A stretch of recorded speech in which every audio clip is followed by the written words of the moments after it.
Nebula, c'est un jeu pour 2 à 4 joueurs à partir de 8 ans pour des parties d'environ 40 minutes. C'est un jeu dans lequel vous allez construire votre galaxie en y plaçant des petites étoiles et éventuellement des trous noirs. Le but du jeu, ça va être d'essayer d'optimiser votre placement d'étoiles en fonction de différentes cartes conditions. Donc il y aura des objectifs personnels, il y aura des objectifs partagés, et il y aura même des objectifs avancés si vous jouez à un mode avancé. Donc je vous explique tout ça, c'est un jeu qui reste assez familial, mais qui est un peu casse-tête. Donc le jeu se présente avec deux modes, un mode normal et un mode avancé. Je vais expliquer le mode avancé, qui est le mode complet du jeu, et je vous dirai à la fin ce qu'il faut enlever pour jouer en mode un peu plus facile, pour jouer éventuellement avec des enfants.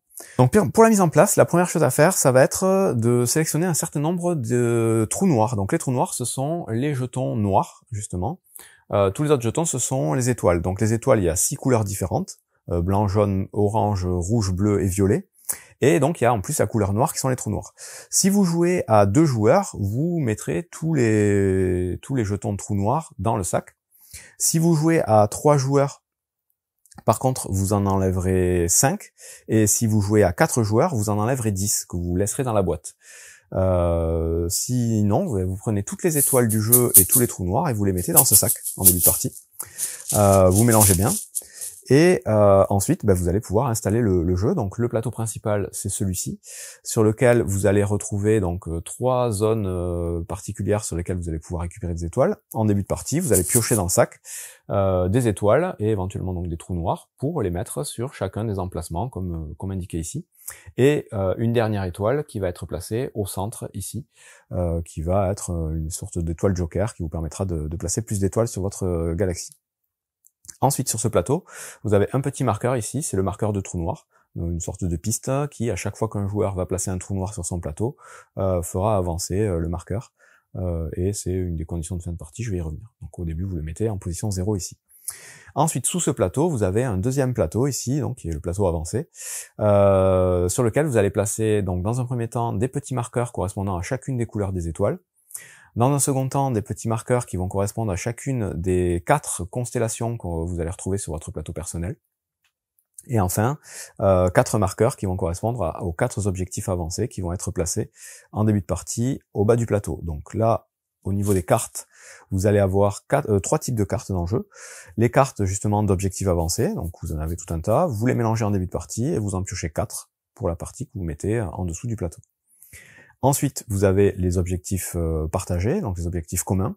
Ceux-là, c'est pareil, il y en a plusieurs. Vous les mélangez aussi et vous en piochez 4 encore que vous mettez à côté du plateau.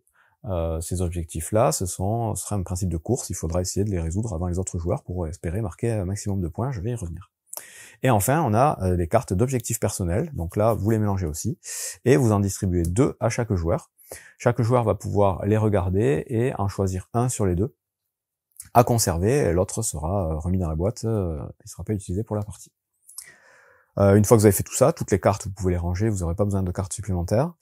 Vous allez donner donc un plateau galaxie à chaque joueur, donc il y a 4 plateaux en tout dans le jeu, on peut jouer jusqu'à 4, de couleurs différentes, et vous allez donner les petites étoiles, il y a 4 étoiles de la couleur du plateau à chaque joueur.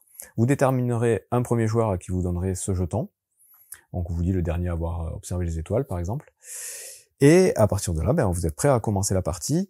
Vous allez, en plus, donner des petites étoiles de compensation en fonction de l'ordre du tour. Donc le premier joueur n'a pas d'étoiles supplémentaires. Le second joueur va piocher dans le sac une étoile à mettre à côté de son plateau. Le troisième joueur piochera 2 étoiles. Et le quatrième joueur, éventuellement, piochera 3 étoiles pour avoir une petite compensation de ne pas jouer en premier. Et donc là, on est prêt à commencer la partie. Donc la partie va se dérouler en un certain nombre de tours, donc dans le sens aigu d'une montre, en commençant par le premier joueur. Et à chaque tour, on va avoir 2 phases. Une phase où on va récolter, entre guillemets, des étoiles, donc récupérer des jetons. Et une phase où on va poser les jetons dans notre galaxie.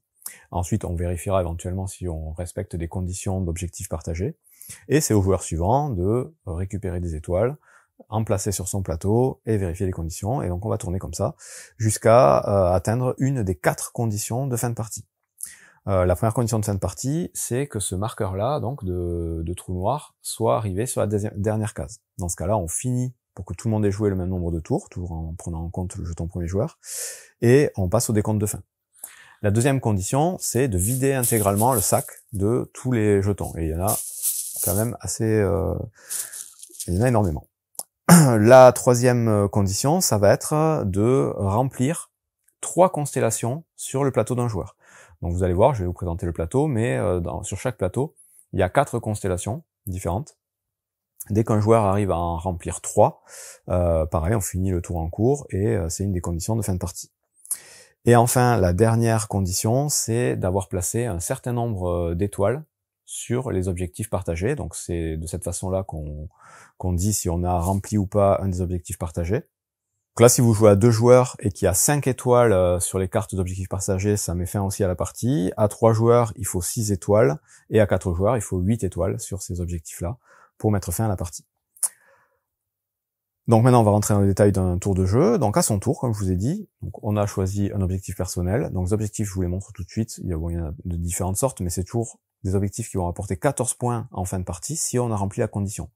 Donc là, par exemple, la première condition vous dit qu'il vous faut au moins 6 étoiles orange sur votre plateau pour avoir rempli l'objectif. Celui-là, on vous dit qu'il vous faut 4 emplacements vides ou moins pour avoir rempli l'objectif. Donc voilà, c'est des exemples. On va regarder, admettons, celui-là. Donc ces objectifs restent cachés, évidemment, on les montre pas aux autres joueurs. Et je vous dis, il y en a tout un tas d'autres, il faudra les regarder, ils sont quand même assez explicites. Et avant de rentrer dans les détails, pour vous expliquer un petit peu les autres objectifs et ce que vous allez trouver dans le jeu, il faut que je vous présente le plateau Galaxy de chaque joueur. Donc ce plateau Galaxy, il va avoir tout en haut ici d'abord une piste pour les trous noirs. Les trous noirs, ils vont pas se placer au centre du plateau, ils vont se placer donc de gauche à droite. On va remplir les emplacements qui sont ici. Donc les trous noirs, ce sont les jetons noirs. À chaque fois que vous allez mettre un jeton de trou noir ici, vous ferez progresser le marqueur sur la piste du plateau principal et vous ferez en plus progresser un des marqueurs d'une des pistes du plateau avancé. Vous choisirez le marqueur que vous voulez faire avancer, vous le ferez avancer d'une case. Ça, je vais y revenir un petit peu après. Et ici, bah évidemment, plus vous aurez de jetons à la fin de la partie, plus vous marquerez de points. Les points, ce seront les emplacements visibles les plus à gauche, qui vous donneront les points de victoire indiqués. Donc, première piste, voilà, sur son plateau. Et ensuite, donc, on a la galaxie ici. La galaxie, on va avoir donc des emplacements, hein, c'est du plateau double couche, hein, comme vous pouvez peut-être le voir. Vous avez des emplacements. Sur chaque emplacement, vous allez avoir un symbole de constellation. Donc vous avez l'espèce de losange ici, c'est les 6 emplacements qui sont en bas à droite. Vous avez l'espèce de Y ici, ça va être les 6 emplacements qui sont en haut à droite. Vous avez 6 autres emplacements ici et 6 derniers emplacements ici. Et vous avez enfin un emplacement au centre. L'emplacement du centre, c'est le premier emplacement qu'on va devoir remplir. Quand on va placer notre première étoile, il faudra qu'elle soit au centre. En plus donc de ces emplacements, vous remarquerez qu'il y a certains emplacements qui ont une petite étoile en surbrillance. Donc il y en a 6 ou 5, je sais plus, peut-être 5. Donc il y en a un ici, un ici, un ici, un ici, un ici. Ça peut faire partie des conditions, comme on va voir tout à l'heure, de placer des choses sur ces emplacements ou adjacents à ces emplacements. Et ensuite, tous ces emplacements vont être reliés par différents types de liens. Vous allez avoir dans un premier temps les orbites. Donc les orbites, ce sont les pointillés blancs, et vous en avez 5 différents, donc du plus central au plus externe. Donc là, c'est un des liens qu'il peut y avoir entre 2 étoiles. Vous allez ensuite avoir les liens directs. Donc les liens directs, ce sont les liens qui sont en couleur, donc de la couleur du plateau. Donc là, les liens verts en trait plein. Et vous avez enfin les liens indirects. Les liens indirects, ce sont les liens qui sont en couleur, mais en pointillés. Les liens indirects, il y en a un dans chaque constellation. Et les liens directs, il y en a un certain nombre. Donc voilà comment sont reliées les différentes étoiles sur le plateau, et ça aura son importance. Maintenant qu'on sait ça, on peut expliquer comment ça va marcher un tour de jeu. Donc à son tour, première action possible, c'est de récupérer donc des étoiles. On a 2 façons de le faire. La première façon, donc je vous ai pas dit, mais au début de la partie, on va placer des petits jetons sabliers ici, en face des petites doubles flèches ici. Donc là, il y en a un ici, il y en a un là, il y en a un là, et en face de ces jetons sabliers, on met les petits jetons lune. Ça, c'est pour la mise en place de départ. La première façon de récupérer des étoiles, c'est de déplacer ces jetons sabliers pour une valeur totale de 5, et exactement 5. En déplaçant ces jetons, sur les petites étoiles qu'il y a à côté, en comptant donc un point de déplacement par étoile sur laquelle on va déplacer le jeton. On peut aller dans le sens aigu d'une montre ou dans le sens inverse aigu d'une montre, peu importe, mais on peut pas faire les deux pour un même sablier, et on peut répartir ces 5 points de déplacement entre les 3 sabliers comme on le souhaite. Donc par exemple, à mon tour, si je veux récupérer des étoiles, je vais pouvoir déplacer donc ce sablier de 2 cases, par exemple, je vais faire 1, 2, celui-là de 3 cases, 1, 2, 3, et celui-là je le bouge pas. Donc j'ai fait 2 plus 3, j'ai fait mes 5 déplacements. Et à partir du moment où j'ai fini mes déplacements, je vais tout simplement pouvoir récupérer jusqu'à 3 étoiles, les étoiles qui seront en face des sabliers, tout simplement. Donc là, je vais pouvoir récupérer cette étoile, celle-là, et celle-là. Donc il y a un trou noir. Je récupère mes 3 jetons, je les mets à côté de mon plateau. Là, on vous dit que vous pouvez ensuite redéplacer les petits jetons lune en face des sabliers, juste pour vous souvenir où est le sablier, mais honnêtement, je vois pas trop l'intérêt. Mais bon, admettons, c'est marqué comme ça dans les règles. Et j'ai récolté donc mes étoiles. C'est la première façon de récolter ces étoiles. On déplace les sabliers de 5 déplacements exactement. On les répartit comme on veut. On peut faire 5 déplacements sur un seul et prendre les étoiles de là où sont placés les sabliers ailleurs. On fait vraiment comme on veut. Mais il faut obligatoirement 5 déplacements et prendre ensuite les étoiles qui sont en face des sabliers. Deuxième façon de récupérer des étoiles, c'est de défausser une des étoiles qu'on a à côté de son plateau, donc on la défausse, on la sort du jeu, on la remet pas dans le sac, pour pouvoir aller piocher 5 nouvelles étoiles dans le sac directement. Je pioche 5 nouvelles étoiles dans le sac, et parmi ces 5 étoiles, je vais pouvoir en choisir 2, que je rajoute à ma réserve, et les 3 autres sont aussi mises de côté, hors du sac. Donc ça, c'est la deuxième façon, à son tour, de récupérer des étoiles. C'est ce qu'on fait au début de son tour. Deuxième phase d'un tour de jeu, une fois qu'on a récupéré nos étoiles, on va pouvoir les placer sur notre plateau. Donc là, par défaut, on a le droit de placer 2 étoiles à chaque tour. Si par contre, on arrive à placer parmi nos étoiles une étoile qui est de la couleur de celle qui est au centre du plateau principal, dans ce cas-là, on aura le droit de placer 3 étoiles au lieu de 2. Donc là, si, admettons, j'avais récupéré, on va tricher un peu, hop, un jeton bleu ici, j'aurais pu placer donc mon jeton bleu parmi mes 2 étoiles principales, et du coup pouvoir placer un total de 3 étoiles. Si j'avais pas mis de jeton bleu, j'aurais pu placer que 2 étoiles, tout simplement.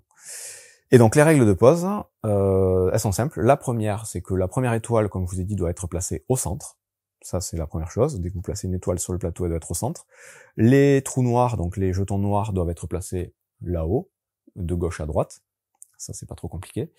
Et ensuite, toutes les étoiles adjacentes dans la galaxie doivent être reliées aux étoiles qui sont déjà sur le plateau. Donc là, j'ai une étoile au centre, l'étoile suivante, je regarde les traits, je peux la placer là, là, là ou là. Je peux pas la mettre ailleurs. Et dernière contrainte, assez complexe à suivre, c'est qu'on ne peut pas avoir 2 étoiles de la même couleur qui sont reliées entre elles, quel que soit le lien, que ce soit par une orbite, par un lien direct ou par un lien indirect. Il peut pas y avoir 2 étoiles identiques qui sont reliées. Donc là, je pourrais très bien mettre mon étoile violette ici et mon étoile bleue ici. Et comme j'ai mis une étoile bleue, je vous ai dit, c'est la condition ici, je peux placer une 3e étoile. Voilà, c'est à peu près tout pour les règles de pose sur le plateau. Une fois que j'ai fait ça, je vais regarder si j'ai rempli une des conditions des objectifs partagés ici. Si c'est le cas, je vais mettre mon étoile en haut de la carte si je suis le premier à avoir rempli cet objectif, et en bas de la carte si je suis pas le premier. En gros, tous les autres joueurs à part le premier mettront leurs étoiles en bas. Évidemment, en haut, ça vaut plus de points qu'en bas. Là, vous voyez, c'est 10 points pour le premier à le faire, et c'est 6 points pour tous les autres. On va les regarder, du coup, ces objectifs, maintenant qu'on a compris un petit peu le principe. Donc là, premier objectif, c'est un exemple, là, il y en a d'autres dans le deck de cartes. On vous dit qu'il vous faut avoir une étoile de part et d'autre des étoiles surlignées, donc les étoiles qui sont en couleur, là, avec un fond coloré. Si vous arrivez à avoir une étoile de part et d'autre en suivant les orbites, donc ici par exemple, il me faudrait une étoile ici, une étoile ici. Pour celle-là, il m'en faudrait une ici, donc de part et d'autre à chaque fois. Et pour celle-là, il m'en faudrait une ici et une ici. Si j'ai réussi à avoir cette condition, à la fin de mon tour, je peux mettre mon étoile là-haut. La condition juste à côté, on vous dit qu'il vous faut remplir intégralement la constellation avec le losange ici, donc les 6 emplacements ici, mais uniquement avec 3 couleurs différentes maximum. Donc là, j'ai déjà mis une couleur bleue, je pourrais continuer à mettre du bleu, et je peux mettre 2 autres couleurs, mais pas plus. Si c'est le cas, quand j'ai rempli la constellation, je peux aller récupérer mes 10 points. Ici, on vous dit qu'il vous faut au moins 2 étoiles jaunes sur 3 des 4 constellations. Donc ça, pareil, ça vaut 16 points si vous le faites en premier, 10 points si vous le faites en second. Et la dernière, on vous dit qu'il vous faut avoir une étoile de part et d'autre des liens indirects, indirect links, donc des liens en pointillés de couleur. Si vous arrivez à avoir une étoile de part et d'autre des 4 liens indirects, vous avez rempli cet objectif. Donc voilà, des conditions à prendre en compte quand vous ferez vos placements. Ensuite, évidemment, il faut prendre en compte les conditions de son objectif personnel. Donc là, moi, il faut que j'essaye de récupérer un maximum d'étoiles orange, parce qu'il m'en faut 6 sur mon plateau pour pouvoir valider mon objectif en fin de partie. Et enfin, on va avoir les objectifs qui sont ici. Là, pareil, ils seront variables. Là, on vous dit, par exemple, que il vous faut une étoile bleue reliée aux étoiles surlignées de couleur sur une orbite. Donc, il faut que parmi les étoiles qu'il y a de part et d'autre de l'étoile colorée ici, j'ai des étoiles bleues pour marquer des points. Ici, on vous dit qu'il vous faut au moins une étoile jaune sur chaque orbite pour marquer des points. Ici, il vous faut avoir complété les objectifs. C'est par objectif partagé sur lesquels vous aurez des étoiles que vous marquez des points. Et ici, on vous dit qu'il vous faut des étoiles de la même couleur sur tous les emplacements surlignés. Tous les emplacements avec les petites étoiles de couleur. Si vous mettez les mêmes étoiles, les mêmes couleurs d'étoiles, vous marquerez des points. Ces points-là, ils seront marqués en fonction de l'avancée de ces petits marqueurs. Donc comme je vous ai dit, quand vous placerez un jeton de trou noir sur la piste ici, vous ferez avancer le marqueur de trou noir ici, et vous ferez avancer un des marqueurs au choix de ces pistes. Donc la piste du bas, c'est pour donner de la valeur aux cartes de conditions avancées, ici, d'objectifs avancés. Donc par exemple, si vous voulez absolument faire cet objectif, vous avez déjà positionné les bonnes étoiles aux bons endroits, ben vous allez essayer de faire avancer ce marqueur, parce que à la fin de la partie, le marqueur qui sera le plus avancé ici va faire marquer 4 points par condition de la carte correspondante. Donc là, si c'est ce marqueur-là qui est le plus avancé, ben chaque étoile jaune que j'aurai sur une orbite différente me fera marquer 4 points. Si ce marqueur-là, il est en 2e position, chaque étoile jaune me fera marquer 3 points. Sinon, en 3e position, c'est 2 points, et le dernier marqueur fait marquer 0 points. Donc la carte ne fera rien marquer en fait. Et ce sera pareil pour toutes les autres. À chaque fois qu'on respecte la condition, elle vaudra plus ou moins de points en fonction de l'avancée de ces marqueurs sur cette piste. La piste du centre ici, c'est un peu le même principe, on va essayer de faire avancer les marqueurs, mais cette fois-ci c'est pour les constellations qui sont entièrement remplies à la fin de la partie. Donc il y a 4 constellations, comme je vous ai dit. Chaque constellation, par défaut, va avoir une valeur de 6. Mais la constellation qui sera le plus avancée ici vaudra 14 au lieu de 6. La seconde vaudra 12 et la troisième vaudra 10. Donc ça va donner de la valeur plus ou moins importante aux constellations remplies en fin de partie. Et enfin la première piste ici, c'est les couleurs d'étoiles. Ben là tout simplement ça va donner de la valeur aux jetons étoiles que vous aurez sur votre plateau à la fin de la partie. Le marqueur le plus avancé vous fera marquer 3 points par étoile de la couleur correspondante. Le deuxième 2 points, le troisième 1 point, et tous les autres ce sera 0. Voilà à peu près pour les choses à prendre en compte. Donc vous voyez qu'il y a beaucoup de paramètres à prendre en compte. Les conditions partagées, les conditions de fin de partie ici, l'objectif personnel, les points des étoiles, les points des constellations, ça fait beaucoup de choses. Ce qui me reste à expliquer, c'est que le marqueur ici de progression des trous noirs, dès qu'il va arriver sur une case avec une grosse étoile violette ici, on va changer la petite étoile qui est au centre ici, qui vous permet de poser 3 étoiles à votre tour. Donc là, quand ça arrivera ici, on enlèvera ce jeton, on le mettra de côté, et on en piochera un autre. Il faudra absolument que ce soit une couleur différente. Et donc ça, on va le faire 4 fois. 4 fois, on changera la couleur ici, la couleur un peu joker, qui permet de poser 3 étoiles sur son plateau au lieu de 2. Dernière chose à expliquer, évidemment, quand une des 3 zones ici ne possédera plus une seule étoile, ben, on re-remplira la zone en question avec de nouvelles étoiles intégralement.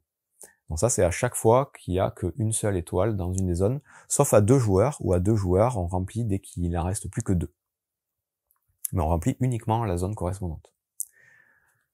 Et cette fois, je pense qu'on a fait le tour. Donc je vous ai dit, les conditions de fin de partie, c'est un joueur a rempli intégralement 3 constellations sur 4, un joueur a fait avancer le marqueur sur la dernière case ici, on a mis un certain nombre d'étoiles sur les cartes objectifs partagées, ou bien on a vidé le sac d'étoiles ici. Dans les 4 cas, on finit le tour en cours pour que tout le monde ait joué le même nombre de tours, et on passe au décompte de fin. Et pour le décompte de fin, tout simplement, vous allez prendre la petite feuille, le petit bloc-notes, et vous allez marquer vos points.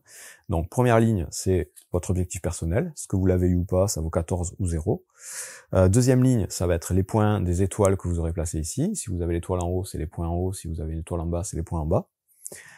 Troisième point, ça va être les points des trous noirs, donc la dernière valeur visible. Donc là, ce serait 2 par exemple. Ensuite, ce seront les points des constellations. Donc chaque constellation vaut 6 ou 14 ou 12 ou 10 en fonction des marqueurs ici. Ensuite, ça va être les points des étoiles, des couleurs d'étoiles en fonction de la piste ici, et les points des objectifs ici. Vous faites le total, celui qui a le plus de points est déclaré vainqueur, tout simplement. Et on a fait le tour des règles de Nebula, et donc ça c'est la version complète du jeu, comme je vous disais. Si vous voulez jouer de façon un peu plus simple, tout simplement vous allez enlever toute la partie basse du plateau ici, donc il n'y aura pas les pistes ici avancées, il n'y aura pas les objectifs avancés ici. Tout ça vous mettez de côté. Et du coup, on joue juste avec ses objectifs personnels et les 4 objectifs ici, et ça rend les choses quand même beaucoup plus simples, il y a moins de choses à penser. Donc voilà, Nebula, un bon petit jeu de placement assez casse-tête, je vous dis, c'est un bon puzzle game. Ça fait un peu penser à Azul, un peu plus complexe, parce qu'il y a quand même beaucoup plus de paramètres à prendre en compte. Le matériel est plutôt sympa, le thème est sympa aussi. Donc voilà, c'est plutôt une bonne pioche. Le jeu n'existe que en anglais pour l'instant, je sais pas si une version française est prévue. Mais si vous aimez voilà ce genre de jeu, de collection et de placement, c'est tout à fait intéressant. Bon jeu.